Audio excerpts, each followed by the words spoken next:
কোথায় আছো আমাকে বাঁচাও, কে কোথায় আছো, কে কোথায় আছো আমাকে বাঁচাও।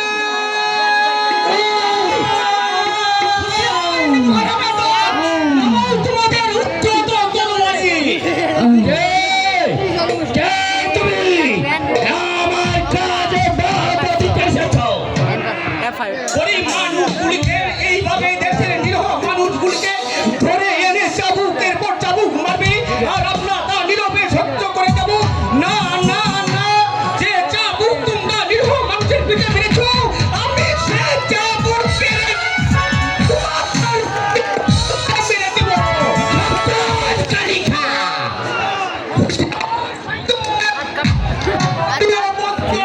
ভাই পিছিয়ে কি বানা নাই